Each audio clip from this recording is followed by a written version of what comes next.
know very much about Elvis and his music, Elvis and his movie career, little about his pastime and what he loved.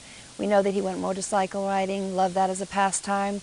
He had a race car track out in front, go-kart riding. He loved little slot cars that gave to him a slot car kit, and he turned a whole room into it.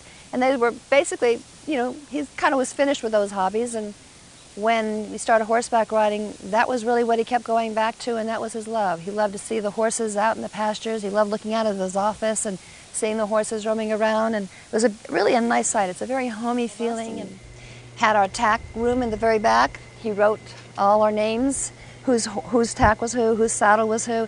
He got so into it, that this is where we spent not only our days, but he would come in the evenings, and he would also come in the early mornings, like about 2 or 3 o'clock in the morning, and just stroll out here and just be with the horses. It just seemed to be a little bit of therapy for Elvis. I mean, it was something that he could take care of, and so, he had always animals around Graceland, but the horses just meant a whole lot to him because he was actually caring for them. He would walk them after a ride.